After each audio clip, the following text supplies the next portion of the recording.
is Jason Johnston. This is my video for the EE431 presentation, where I'm going to be covering the circuit I made in the project for the class and show you guys something kind of interesting that you may not have seen in the ADE simulator.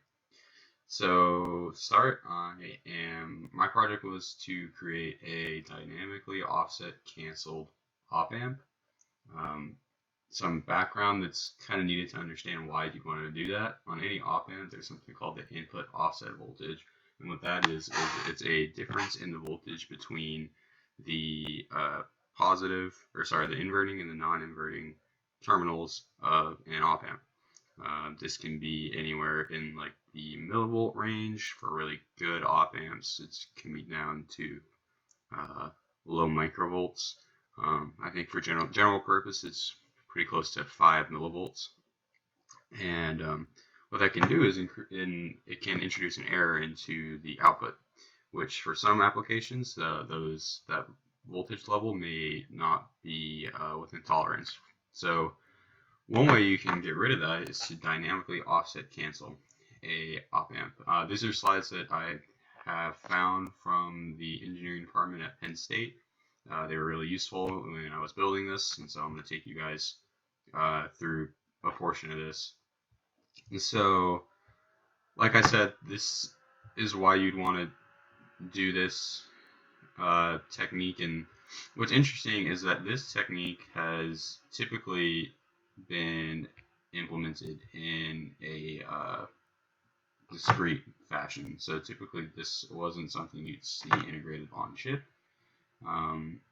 This was using discrete components, which, as you can see here, involves a capacitor, 3 switches, and that's kind of it. It's fairly simple, at least in this case with an ideal amp, a single-ended output. What I've chosen to do is to do a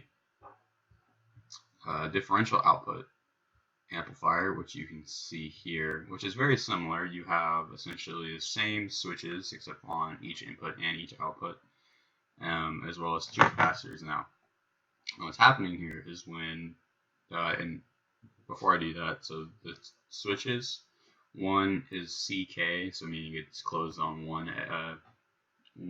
half of the clock, and the other one is CKB, so it's closed on the other half of the clock, and that's just implemented using another inverter for the clock signal. And so how this works is when CK closes, the input offset voltage, which is the difference between these 2 points right here, gets stored onto these capacitors, and that's because this is open, and so this offset voltage can travel onto these capacitors. And then when this is closed, these open, and you have available your differential output from your inputs over here. And what happens is that ends up being subtracted off of the capacitors right here, because like the voltage across this doesn't change from where it was before. And that's essentially the operating principle behind it. It's not too complicated. For this differential version, you also have to have common mode voltage, which just relates to like, the input voltages you have you're putting onto the signal. Anyways, you can kind of see from their simulations what this might look like when they close this is when the CKB is closed, and excuse me, this is when CK is closed and the offset voltage is stored, and then when it opens again, you have your output signals available again minus your offset voltage. And so let me show you guys what that looks like on my circuit, and it's going to make me log back in. Apologies for that. Okay, so this is my circuit. The components here being used are the op amp that Tina provided, which was great because it was a differential output, so I could easily implement the differential version of this circuit. I also have I created my own transmission gates, which these are just a PMOS and an NMOS kind of in the drain of one is connected to the source of the other, essentially, and plus, these have an inverter integrated into each of them as well. There's this inverter which will create the CKB signal for these two transmission gates. And right here we have the capacitors, which these capacitors need to be pretty large. They need to be in like the microfarad range.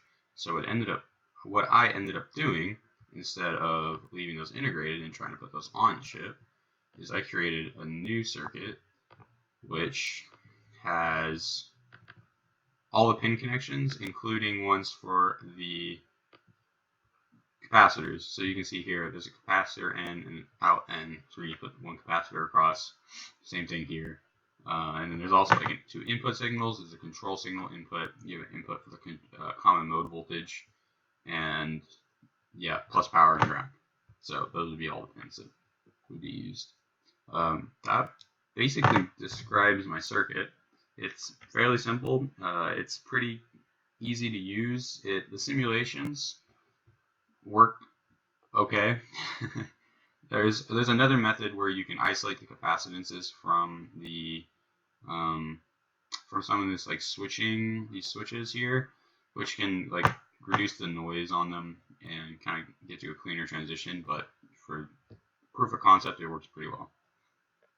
The one thing I wanted to show everybody you may not have seen before is with the ADEL simulator. And I think we were all pretty familiar with this. This is something we first had to use like in tutorial 1 and 2. And what we were doing before, similar to how I have this setup, is that you have to attach, you have to put in analog sources here to actually simulate your circuit. So like here I have a square wave generator. This is just a DC voltage. Same there. This is whatever I want the input signal to be. And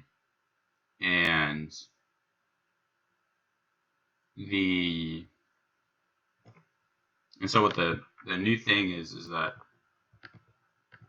you can go to here, and when you want to simulate a circuit, so actually I have this open to the inverter. Instead of putting in sources, what you can do is you can put in stimuli, which essentially says if you have a pin, then you can assign a certain voltage to that pin. Like it could be DC or moving voltage or whatever you want it to be. Unfortunately, in our version of these tools, we don't have access to that, as explained to me by Tina at least. But to show you what it should look like, if it worked, you can go here. And so if it worked, actually, you'd be able to click on one of these stimuli, and then you could come down here and enter characteristics about it. Oops. So frequency, DC voltage, AC magnitude, AC phase, all the stuff you're used to. And that would work pretty well. That'd be great for simulating extractive views as well, but we can't use it in these tools, which is unfortunate.